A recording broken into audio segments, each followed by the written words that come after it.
సనాతన సంస్కృతి ఛానల్కి స్వాగతం సుస్వాగతం. భరతఖండం యొక్క పుట్టుపూర్వోత్తరాలు. భరతఖండం అనే పేరు ఎలా వచ్చింది అనగానే మనలో చాలామంది వెంటనే భరతుడు పాలించిన భూమి కాబట్టి భరతభూమి అని అనుకుంటారు. కానీ ఇది ఎంతమాత్రం నిజం కాదు. భరతఖండంపై పుట్టినవాడు కనుక అతనిని భారతపుత్రుడు, భరతవీరుడు అని లేదా భరతరాజు అని రకరకాల పేర్లు వచ్చాయి. కానీ అతని పేరు మూలంగా ఈ ఖండానికి ఆ పేరు రాలేదు. ఉదాహరణకు, నీవు ఇండియాలో పుట్టినందుకు నిన్ను ఇండియన్ అని, నార్త్ ఇండియన్ అని, సౌత్ ఇండియన్ అని ఇలా అనేక రకాలుగా పిలుస్తున్నారు తప్ప నీవు ఇండియన్వి కాబట్టి ఈ దేశానికి ఇండియా అని పేరు రాలేదు. ఇక మన భరతఖండానికి ఆ పేరు ఎలా వచ్చింది అంటే, కొన్ని లక్షల, బహుశా కొన్ని కోట్ల సంవత్సరాల క్రితం ఈ భూగ్రహం అంతా కూడా ఒకానొక సమయంలో దట్టమైన మబ్బులతో కప్పబడి చీకటిలో ఉండగా, ఆ సమయంలో భా అని సంస్కృతంలో పిలువబడే సూర్యుని రేఖ ఆ దట్టమైన మబ్బులను, చీకటిని చీల్చుకుని ఏ నేలనైతే మొదట తాకి స్పృశించిందో, అనగా సంస్కృతంలో రతించిందో, ఆ నేలయే మన భారతి. కొన్ని వందల సంవత్సరాల చీకటిని చూసిన ఈ భూగోళం మొట్టమొదటిసారిగా ఏ నేల అయితే వెలుగుని కన్నదో ఆ నేలే మన భారతి అని మన ఋషులు స్తుతించారు. భారతి అని పిలువబడే ఈ భూమే భరతఖండంగా ప్రఖ్యాతిగాంచింది. ఈ భరతఖండము జంబూ ద్వీపమునకు అనగా నేటి ఆఫ్రికా ఖండమునకు తూర్పు భాగాన ఉండి దానితో విడిపోయి ఈశాన్య దిశకు ప్రయాణించి చివరకు ఉత్తరం వైపున ఉన్న ఖండాన్ని ఢీకొనగా హిమాలయాలు ఆవిర్భవించాయి. మన ఆచారాలలో మనం నిత్యం చేసే షోడశోపచార పూజా విధిలో మనం చదివే సంకల్ప మంత్రమే దీనికి ప్రామాణికం. ఒక దేవతను కొలిచే ముందు మనం ఈ భూమండలంపై ఏ అక్షంలో ఉన్నామో సంస్కృతంలో తెలియజేసే మంత్రమే ఈ సంకల్ప మంత్రం. అక్షం అనే సంస్కృత పద్యం నుంచే యాక్సిస్ అనే లాటిన్ పదం పుట్టి ఉండవచ్చు.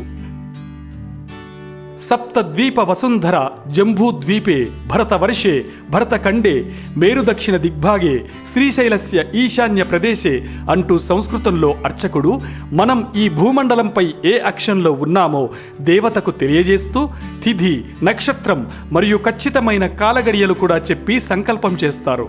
సప్తద్వీప వసుంధర అనగా 7 ద్వీపాలతో ఆవిర్భవించిన వసుంధర అనగా భూమాత ఏ విధంగా నీటిలోంచి ఒక 7 రెమ్మల తామర పువ్వు వికసిస్తుందో అలా ఒక మహాసముద్రంలోంచి 7 ద్వీపాల సమాహారమై వసుంధర అనగా ఈ భూమి ఆవిర్భవించింది. అది కొద్ది కొద్దిగా విచ్చుకుంటూ విస్తరించింది.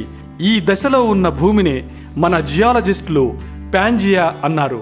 కాలక్రమేణా ఈ 7 ద్వీపాలు ఒకదానితో ఒకటి విడిపోగా అందులో ఒక ద్వీపమైన జంబూ ద్వీపానికి తూర్పు భాగాన ఉన్న భరతఖండం దాని నుంచి విడిపోయి ఇంతకు ముందు చెప్పుకున్నట్లుగా ఈశాన్య దిశకు ప్రయాణించి నేడు హిమాలయాలకు దక్షిణాన కొలువై ఉంది.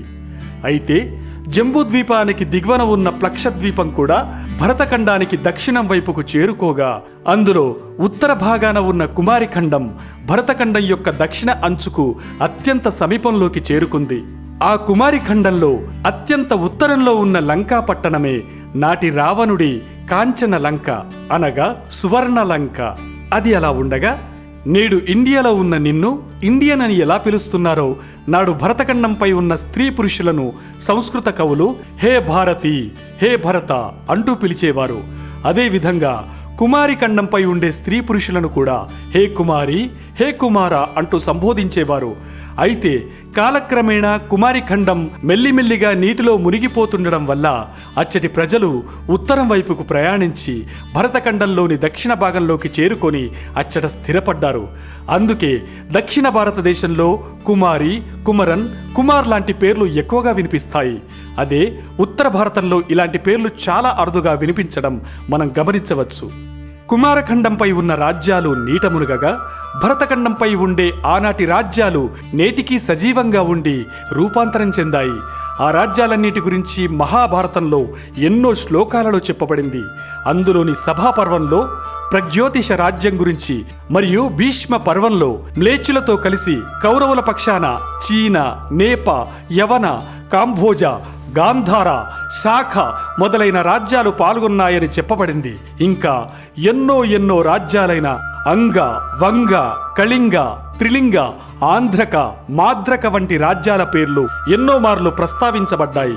నాటి ప్రగ్యోతిషపురమే నేటి అస్సాం, నాటి చీన రాజ్యమే నేటి చైనా, నాటి నేపరాజ్యమే నేటి నేపాల్, నాటి కాంబోజ దేశమే నేటి కంబోడియా, నాటి వంగదేశము నేటి బంగాళా లేదా బంగ్లాదేశం, నాటి కళింగ రాజ్యమే నేటి ఒరిస్సా, దాని దిగువన ఉన్న త్రిలింగ దేశం అనగా 3 లింగాల భూమి కాలక్రమేణా తెలింగ దేశంగా మారి ఆ తెలింగ లఘువే తెలుగుగా వెలుగులోకి వచ్చింది.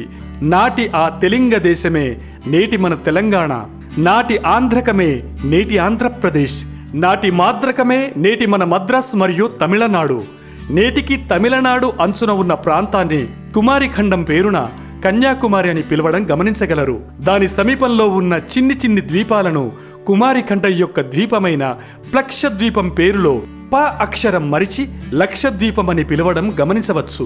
అంతేకాని అక్కడ నిజంగా 1,00,000కు పైగా చిన్ని చిన్ని ద్వీపాలు ఉంటాయనుకోవడం మన మూర్ఖత్వమే.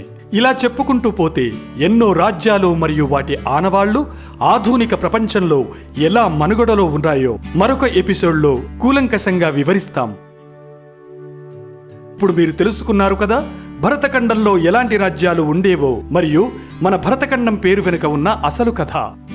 అలాగే ఈ భరతఖండంలో పుట్టిన అసలైన కాలమానము లేదా క్యాలెండర్ ఆధునిక యుగంలో ఎలా పరివర్తనం చెందిందో వచ్చే ఎపిసోడ్లో విపులంగా తెలుసుకుందాం.